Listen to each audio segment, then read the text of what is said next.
Alléluia. Yo wa mata kono. Me ka fondé akere. Ala ba wonye ni sia nami. Akpena o. E no bi o pagbeta. Me da pere o doro pagbeta. O subo ndi ade o doro pagbeta. Ala ba wonye ma o. Tike kwa mata, tike via mata. Tike kwa na me. Tike nyanu sia nami. Akpono ba nyanu sia nami nyatepe. Akpono ba nyanu sia nami no nyatepe. Akpono ba nyanu sia nami miako kumito kata nyatepe. Na viu kata la fise ko ya fise skole. Tike kwa me nyatepe. Akpono le fise ko ma.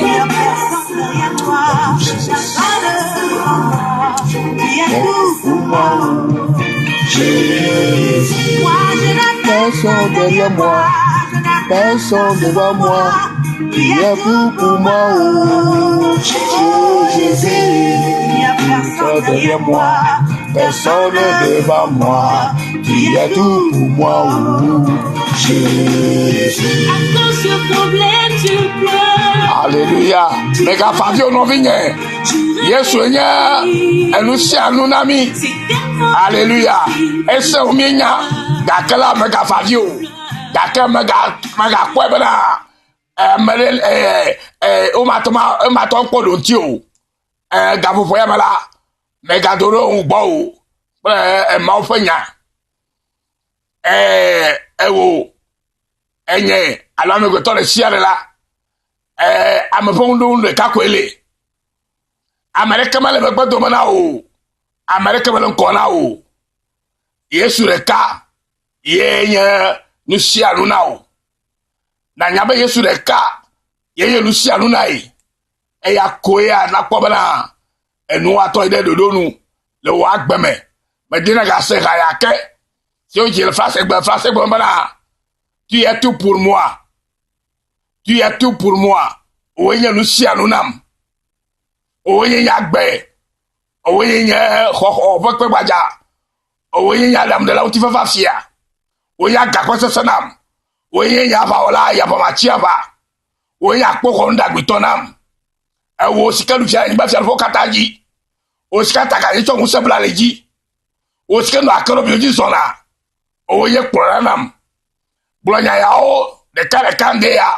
Alo kabo foyame. Ela ba Yesu le ka ko enye nu sia nu nami. Eya ile mi fa gbara si Yehowa de ka. Ye kwa miata. Exactly kali. Eye ovoyame anu. Bena le un sia unkela. Ega na mi agbe. Be mi aga no. Eya pa keke me wa so agbe ya na mi le. Be gbela. Ye klo mi aga nye agbe no la o. Eye mi aga to kafu ane yama. Eya ta no vinye. Ma diba na seraya. Na seraya pa vitu kireko. Na nyaba Yesu enye lusia no nai. Yesu nya lusia no sikale wa agbebe. O ya meto yo kata o. Aka Yesu ya nya kata. Nya ejififia. Na seraya. Papa viarela. Tu as tout pour moi. Agneau de Dieu. L'agneau de Dieu est tout pour toi. Et tout pour moi. Tu as tout pour moi. Agneau de Dieu. C'est tout pour moi. Jésus. Tu as tout pour moi. Agneau de Dieu. C'est tout pour moi. Jésus. Tu as tout pour moi. Agneau de Dieu. C'est tout pour moi. Jésus. Moi, je n'ai personne derrière moi. Je n'ai personne devant moi. Tu as tout pour moi. Oh Jésus, il n'y a personne derrière moi. Personne devant moi. Tu as tout pour moi. Jésus. Moi, je n'ai personne derrière moi. Je n'ai personne devant moi. Tu as tout pour moi. Oh Jésus, il n'y a personne derrière moi, personne devant moi, tu es tout pour moi. Jésus. Attention problème, tu. Alléluia.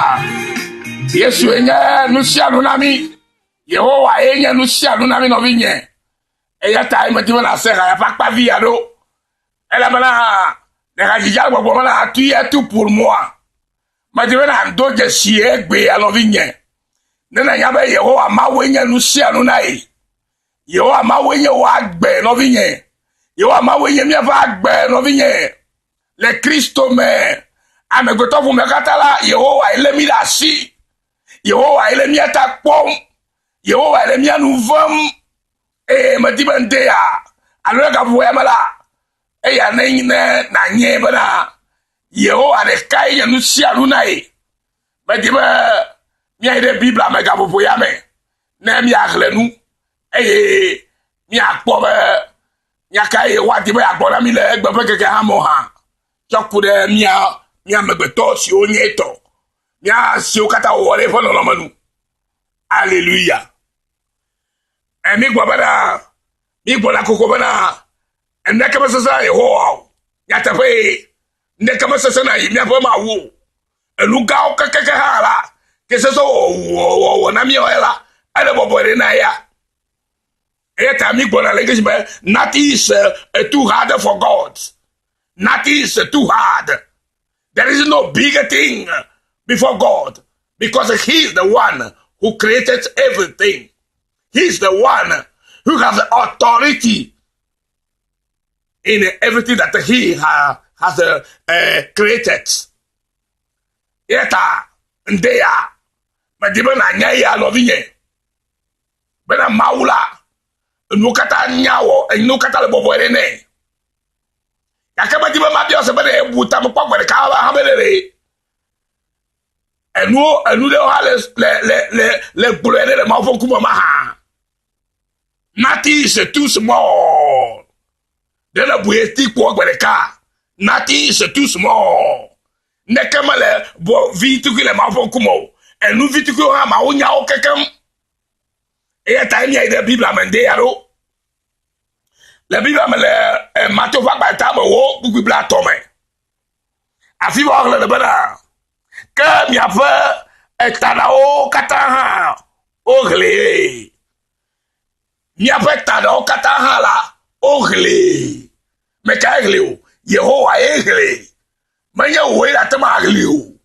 dokito ha ma to ma egle o enunya ga o la ha ma to ma egle o enu vi so ya keke hala ele gagara na Yehowa hallelujah luka ba dibe ma gbona o le ya me o madiba na se gomele ke abanade Yehowa la ye nye ta pola egbo abanade da o si le tanola ele gagara na ye nya o pe gagara me kaka mere ke bele ato je si o pe gagara mo ye David tukutuki o ha Yehowa je so pe gagara me ta ye nya nye bana ye ya le agbere tanami eni je si bana ye ya le mi ata pom le mi afonu ono kata me be si agbe na egbe mi fola ejo mi ada pe ni be si agbe na mi la pe dane ama ele ve vie na nye kuro no vi nye eye nu si o le vituki hala ele nye nya me na Yehowa ya gre ni ka ke nye kuro mi ma to ma gre o enu nya la ga o ma to ma gre o ka yi afo ma wu sike wo ele tanami eye o nya gre me na la ye ko la to na anakota tonti eya gome bana mianya ba Yehowa ma wo alo Yesu Kristo mia bana la ye nu sia nu nami abele ke mi se ga ba ye ne ba Yehowa ma wo alo Yesu Kristo la ye nu sia nu nami eya ta o nya mia pe ta da o ha ba gere me ala ba ye nya agbenala ye cho agbede mia me be mi no eye mi a cho kafu ni no fi ma diba na jesi si agbe eye na nya bana agbe sika mi le la echo Yehowa ma gbo eye mo ye mi awo gbo mi awo la mi ba gbeta pom o Yehowa le mi ba gbeta pom eye ta o jebana de ma ye no gbogbrom be si agbe bana e jebe mi am gbeto fu me okatala mi agbo mi akore Yehowa ba si me ale ba ye asike kwa mi ata eye asike nya mi peta la fo gre bala atoma le benami ala ba nye kwo mi menye o hallelujah eyata o jebana o le jefamana mi abobore ya mate mi atozi to blibo nu sia makia ma de nu de fia o enu kata si o sesala o le bobole na Yehowa kelu si o le vituku yale de le kemi agbocho wa anti o ma di no vinye anu vivi le kekere le vo agbeme gbe ya kere o yi o to me cho me kwa be anya nde kira tama gbe le nti o anu vi keke sikela rola gbo pa fiade eye me dogbara takpo wala bana ekwa be that's no matter eya mo na de ko eya mo on de ko wo ma di ma to no bala le ne etwa afla uyeye sikenya awu hetititi eye ne debe atwa dome kwa ko tete ai inke alo ankre alo enu yibore gere awape akotaji alo agere akotomenere da ga debe mo na ko atwa yide do amea me karibe ma we ne ma o ala do le awu akaba ala ba enu vi tukuma ke gerenti abe point alo dotene alo ejesi vitukuire alo pen alo bikepe e bike ibota wa ba firela but am karibe ala dibe ai tronye but ma karibe ala abe o e magato do we agbo wala be tashi lenti wa tashi vimaye ko enabala awakata magatom dio awuhia katala etozi awufori le okuome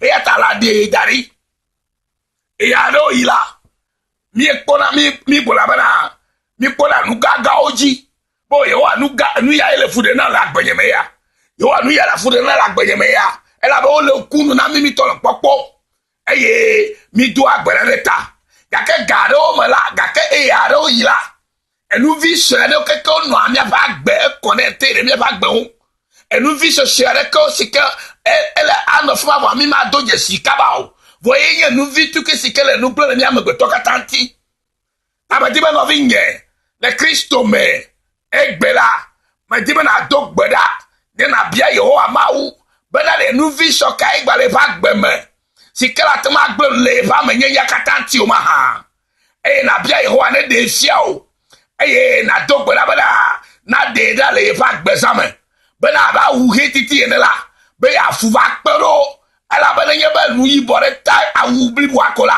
be kalibe awakata maganyo na dodo ala de dare ala la nye eya tamia dogbara le Yesu fo ko ga fofo ya me be Yehowa mawe no vinyo sio le toji le nya sema me dogbara le ta ga fofo ya me le Yesu fo ko ma eskene de lucia gomena amla bela numa o sikemi bua doesn't matter alomo na le kola alomo le gba ponkura la wo da gbuna le mianti abe Kristo to ene eya ta fofo bien le nkoma abe awuhi ene e sikeye dola o le nkoma abe awuhi ene la fofo edo kujina mi ende ya banare edo kujina mi ka fofo ya banare enu yibore ta wa enu bore ta mi va gbe sika anabanare agbere ke dibene no na mi la magato no maga ne ma o ala ba yibore time yo ame dog barare no vi yere serta no vi sokata si agbe ya e yo le toji ka fofo ya bala ma dog barare Yesu Kristo fa come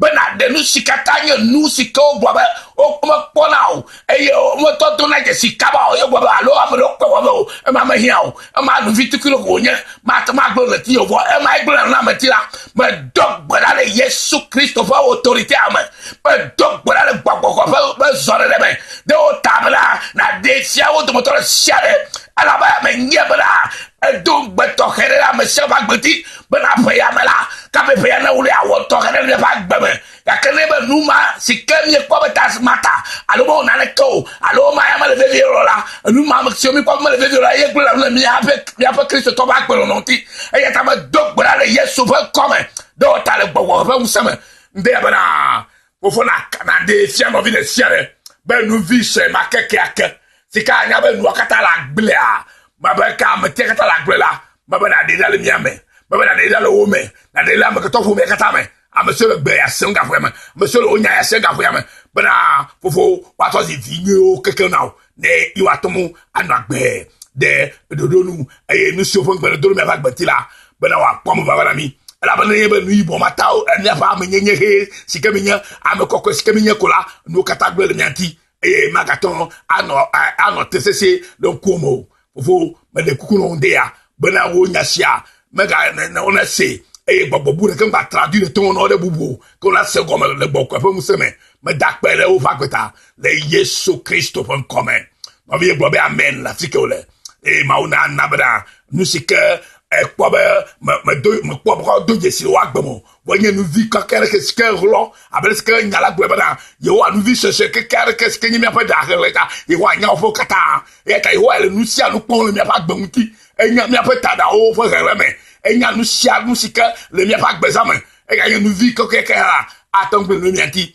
e ya vo mi ami me nyola ta de fia me sia me e gbe abele ske de fia ye haine e no vi o kata no nya sia ne na anya do asike me do gbara ro tala bana na de la ro me bana awane to za we nyama tebe to ze titire nkome na nya dablibu ne na yirami gere le Yesu fon koma no vi ma na ira onde ya ne ro ga fu ya me sikere nya va gbo ne na podoko na do di sidoko kaba maga po nu ga oji bana nya ba yeho ato wa nu sianu nu ga okata awo na o nu si owu o na mi o la wo na o ga ke ya ga ne mo la nu vi se si o kata la koma na mi ba mi le po mo la mi po na bobu o si ololo wumi yeli to ade dare yeho afokume bo vitike la me pa do ajesi ya o ya mi to dare yeho afokumo me to do agbere o ta o kakere egbera yeho ade me na nye ha e de no ha be na se go me na kakere viku ya ha la enye nu sika to do le mi ati la be ya ile o pom ya le de nya de sia de be na ya tomu mi atom de dare mi fa gbo me na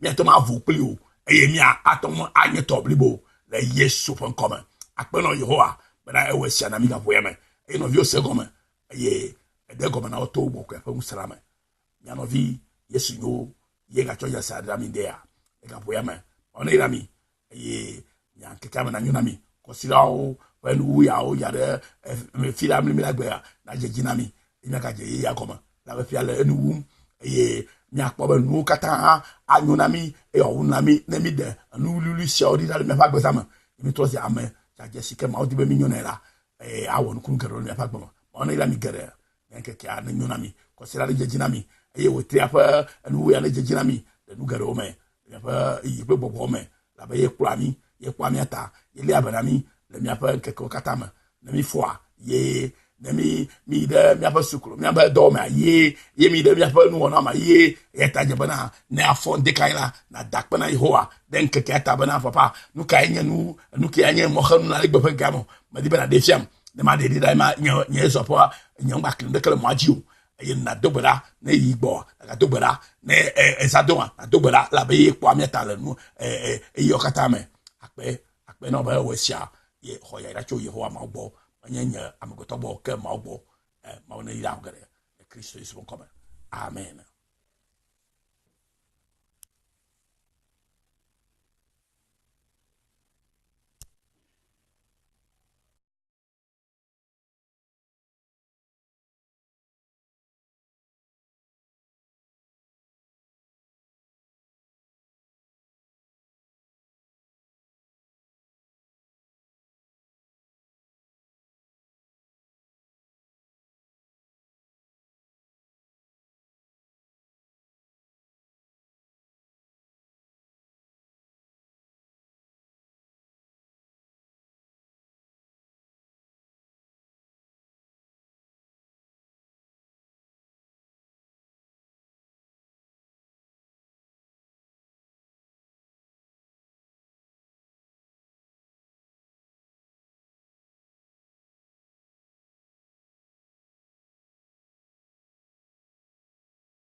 Alléluia.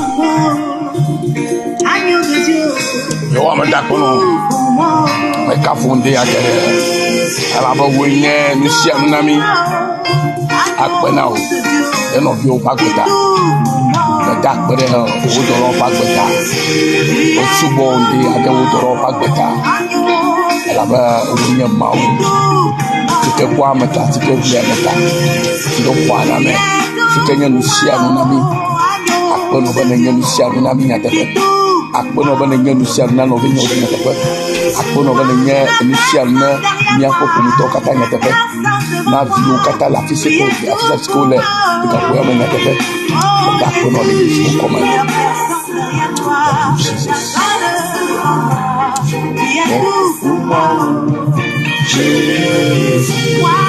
Personne derrière moi, personne devant moi, il y a tout pour moi, oh Jésus. Personne derrière moi, personne devant moi, il y a tout pour moi, oh Jésus. Attention problème, tu pleures. Alléluia. Mais quand Fabio non vient, Yesu nya enusia nunami. Alléluia. Ese omienya dakala mega Fabio. Dakala mega kwebena mele o maton ko ntio. Gafofo ya mala mega doro ngbo o. Ma ofanya. Ewo enye alame go to le siare la. Amepondu le kakwele. Amerika male begbedo mana o. Amerika male nkona o. Yesu reka yenye nusia luna o. Na nyabe Yesu reka yenye nusia luna e. Eya koya na kwabana enu ato ide dodonu le wa gbeme. Medina ga se ga yake. Si on dit le face bana. Tu es tout pour moi. Tu es tout pour moi. Oyenye nusia lunam. Oyenye yagbe. Oyenye ho vokwe baja. Oyenye alam de la utifa fafia. Oyenye gakwese sanam. Oyenye yavaola yapamachia ba. Oyenye akpoko ndagbitonam. Ewo sikelu fia ni ba fia fo kataji. O sikata ka yicho musebla leji. O sikenu akero bioji sona. Oyenye kporanam. Blonya yao de kale kande ya. Alo kabofo ya me. Ala ba Yesu le ka ko enye nu sia nu nami. Eya ile mi fa gbara si Yehowa le ka. Ye kwa miata. Ezakwe kali. Eye ovia mi anu. Bena le un sia unkela. Ega na mi agbe. Be mi aga no. Eya fa keke me wacho agbe ya na mi le. Be gbela. Ye klo mi aga nyo agbe no la o. Eye mi aga toka fukafu ane yama. Eya ta no vinye. Ma dibe na sera ya. Na sera pa vitu kireko. Na nyaba Yesu enye lusia no nai. Yesu nya lusia no sikele wa agbebe. O ya meto yo kata o. Aka Yesu ya nyo kata. Nya ejififia. Na sera ya. Papa viarela. Tu as tout pour moi. Agneau de Dieu. L'agneau de Dieu est tout pour toi. Et tout pour moi. Tu as tout pour moi. Agneau de Dieu. C'est tout pour moi. Jésus. Tu as tout pour moi. Agneau de Dieu. C'est tout pour moi. Jésus. Tu as tout pour moi. Agneau de Dieu. C'est tout pour moi. Jésus. Moi, je n'ai personne derrière moi. Je n'ai personne devant moi. Tu es tout pour moi. Oh, Jésus. Il n'y a personne derrière moi. Personne devant moi. Tu es tout pour moi. Jésus. Moi, je n'ai personne derrière moi. Je n'ai personne devant moi. Tu es tout pour moi. Oh Jésus, il n'y a personne derrière moi, personne devant moi, tu es tout pour moi. Jésus, attention problème, tu. Alléluia. Yesu enye nusia lunami. Yehowa enye nusia lunami no vinye. Eya ta imetiwe na sera ya pakpa viado. Elle a maintenant, les radical, bon, maintenant, tu es tout pour moi. Mais tu veux un dos de siège, à l'envigne. Nena yabe Yehowa mawenye nusia nunai. Yehowa mawenye wagbe novinye. Yehowa mawenye mieva agbe novinye. Le Christo me. Amegoto fu mekatala. Yehowa elemi la si. Yehowa elemi atakpom. Yehowa elemi anuvom. Me di bende ya. Alo ka fu emala. Ya ne na nye bana. Yehowa de kai ya nusia nunai. Me di ba mia ide Bible me ga popo ya me na mi aglenu mi akpo be nya kai wa di be agbo na mi le egbe pe keke ha mo ha choku de mia megbeto si onye to mia si o kata wo le fo no manu hallelujah mi gbo bana mi gbo la koko bana ende ka mesesa Yehowa ya tape ende ka mesesa na yi mi afa ma wo elu ga o keke ha la que se so na mi oela ale bobore na ya eta mi gbona le ke nothing is too hard for God. Nothing is too hard. There is no bigger thing before God because he is the one who created everything. He is the one who has the authority in everything that he has created. Eta ndeya madiba na nya ya lovinye bena maula nukata nyawo nukata le boboere ne yakaba diba mabio se bena buta mo kwakwere ka ha belere enu de ha le bulere le mafo kuma ma ha nati is too small de la bueti kwakwere ka nati is too small nekemale bo vitu kile mafo kuma et nous vite que ha ma onya o kekem et ta mi ide Bible amende yaro la Bible amele Matthieu va ba ta mo wo bu Bible atome afi wa le bana que mi afa etada o kata ha o gle mi afa etada o kata ha la o gle me ka gle o Yehowa e gle manya o e la ta ma gle o Loki to how ma to magli o. Enunya ga ola how ma to magli o. Enu vi so ya keke hala elegagara na Yehowa. Hallelujah. Luka madiba magbona ole ya me o. Madiba na se gomele ke bana de. Yehowa la ye ta pola. Egbo bana de. Enda o si le tanola. Elegagara na e. Ye nya opo gagara me. Kaka mere kebele ato je si over reglamo eya David tukutuki o ha yo aje so over reglame eya ta eni anye bana ye ya le agbere tanami eni aje si bana ye ya le mi ata pom le mi afonu no kata me be si agbe na egbe mi fola eyo mi ada pe ni be si agbe le mi la pe dane ama ele ve vie na nye kuro no vi nye eya nu si o le vituki ha la ele nyanya me na Yehowa ya grene ka kenye kuro mi ma to ma gli o enu nya la ga ha ma to ma gli o ka yi afa ma wu sike wo ele tanami eye o nya gagara me la ye ko la to na anakota tunti eya go me ye bana mi anya ba Yehowa ma wu alo Yesu Kristo mi abode la ye nu si anu na mi abele sike mi se ga ba ye ne ba Yehowa ma wu alo Yesu Kristo la ye nu si anu na mi ta o nya mi ape ta da o ha fe gere me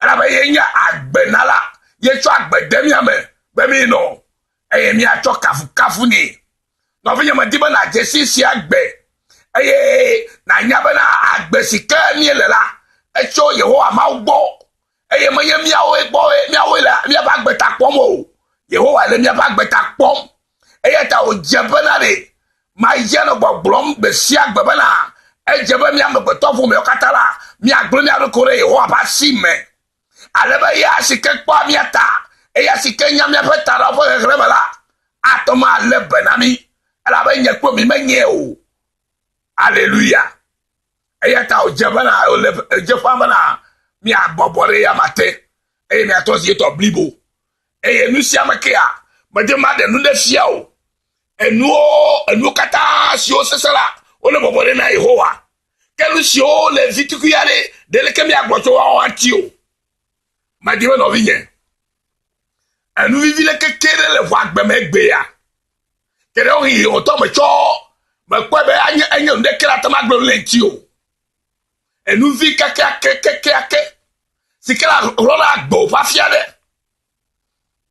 eye me dogbara takpo wala bana e kwa be that's no matter e ya mo na de ko e ya mo de ko wo ma di ma to no bana le ne e twa afla uyeye sikenya awu retiti eye ne debe a twa do me kwa ko tete ai inke alo ankre alo enu yibore gere awape akotaji alo agere akotomenere da ga debe mo na ne ko ato yide do amea me karibe ma wo ne ma o ala do le awu akaba ala ba nu vi tu kuma ke gerenti abe point alo dotene alo ejesi vitu kwire alo pen alo bike pe e bike ibota wa pa fire la me karibe ala dibe ai tronye me karibe la abe o e magato do awu agbo ala be tashi lenti bo tashi vi ma ye ko na bala awakata magatom dio awu ya katala etrozi awu fori le ku o me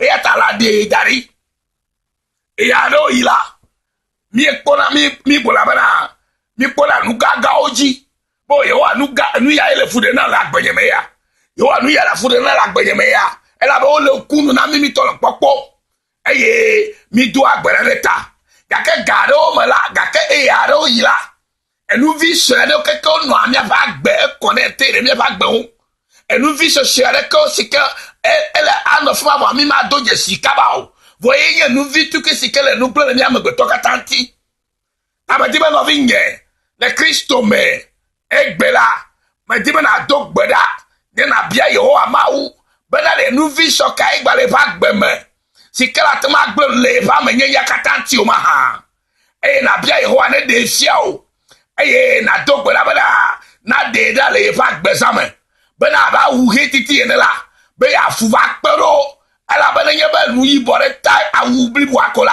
be kalibe awakata maganyo na dodo ala de dare ala la nye eya tamia dogbera le Yesu fo ko ga fofo ya me be yeho amawe no vinyo sio le toji le nya sema me dogbera le ta le ga fofo ya me le Yesu fo ko me skene de lucia gomena amla bela numa o si kemi bua ba doesn't matter alo mo na le tola alo me le gba ponkura la wa da gbuna le mianti abe Kristo to ene e ya ta fofo bi le nkoma abe awuri ene e si keye dola o le nkoma ba awuri ene la fofo e do kujina mi ende ya banare e do kujina mi ka fofo ya banare enu yibore ta wa enu bore ta mi va gbe sika ana banare agbere ke dibene no na mi la maga to no maga le ma o ala ba yibore time yo am dog barare no vi yere sereta no vi sokata si agbe ya e yo le toji ka fofo ya bala ma dog barare Yesu Kristo fa come bena de nu sikata nye nu siko boba o ma pona o e yo mo to to na je sikaba o yo boba lo am lo ko wo e ma hia o e ma nu vitikilo ko nye ma ta ma gbo le ti o vo e ma gbo na ma ti la ma dog barare Yesu Kristo fa autorité am ma dog barare gbagbo ko fa zore de me de o tabla na de sia o de motor siare ala ba me nyebra e dog beto herera me se ba gbeti bena pe ya mela ka pe ya na ule awo to herera le ba gbeme ya kenebe numa sikemi ko betas mata alo mo na le to alo ma ya male vevi rola numa ma siomi ko male vevi rola ye gbla na mi ape Kristo to ba gbelo nonti e ya ta ma dog bra le Yesu fa come do ta le gbowo fa museme nde ya bana fofo na de fia no vi de siare be nu vi se ma keke ake sika anya be nu akata la gbla ma be ka me te kata la gbla ma be na de dale mi ame ma be na de dale wo me na de la me ko to fu me kata me a monsieur le gbe ya senga fu me monsieur le onya ya senga fu me bana fofo wa to si vinyo keke now ne you atomu anagbe de dodonu e nu so fo gbe dodonu me fa gbe ti la bana wa pom va bana mi la bana ye be nu ibo mata o eni afa me nyenye he sika me nya a me kokko sika me nya kola nu kata gbe le nyanti e magaton ano tesese don komo fofo me de kuku no ndea bana wo nya sia mega na ona se et bobo de kan ba traduire ton nom de bobo qu'on a se comme le boko fa museme me dakpele o fakweta le Yesu Kristo fon commun ma vie globe amen la sikole e mauna nabra nusike ekwobe me kwobro do jesi wa gbemo bonye nu vi ka kere ke ske rolo abel ske nyala gbeba na ye wa nu vi se ke kere ke ske nyimia pa da releta ye wa nya ofo kata e ka ye wa le nu sia nu pon le mi pa gbemuti e nya mi pa tada o fo reme e nya nu sia nu sika le mi pa gbezame e ka ye nu vi ka ke ha atong gbe mi anti e ya vo mi me nyola ta de fia me sia me e gbe abel ske de fia ye haine e no vi o kata no nya sia ne na anya do asike me do gbara rotala bana na de la ro me bana awane to za uhe nyama tebe to ze titil nkome na mi adablibu ne na yirami gere na Yesu fon koma no bi ma na ira onde ya na ira ga fo ya me sikere nya va gbo ne na podoko na do disire ko kaba maga po nu ga oji bra enya ba yeho ato wa nu sia nu ga okata awo na o nu si owu o na mi ola wo na o ga ke ya ga mola nu vi se si o kata la koma na mi ba me le mola mi pona bobu o si ololo wumi yemi to ade dare yeho apokume bo vitike la me kwa do aje si awo ya imi to dare yeho apokumo me to do agbere o ta kakere egbera yeho ade me na nye ha ede wo na ha be na se goma na kakere viku ha la enye nu sika to do le nyanti la be ya ile opom ya le de nya de sia de bena ya tomu emi atom de dal me fa gbo bena mi atom avu pli o emi atom anye toblibo le Yesu fon koma akpeno yehoa bena e we sia na mi ga vo yeme e no vi o se goma ye de goma na oto bo kwa fa musrama ya no vi Yesu yo ye ga choya sa dra mi de ya e ga vo yeme ona ira mi ye nya nkeka na nyuna mi ko sira o when we are ya de me fila mi la gbe na je jina mi nya ka je ya koma la be fia le enu ye nya kpo be nu kata anyuna mi e o na mi na mi de anu lulu sia odi dal me fa gbe sama mi to si ame ja je sike ma odi be mi nyona la awon kun kero me fa gbe ona ila mi gere nke ka na nyuna mi ko sira le je jina mi ye wo tri apa anu ya le je jina mi de nu gere o me ya fa yi be bobo me la be ye kura mi ata ye le abana mi le mi apa nke ko kata ma na mi foa ye na mi de mi apa sukuru mi apa do ma ye mi de mi apa nu ona ma ye eta je bana na afon de kaila na dakpa na Yehowa den ke ta bana papa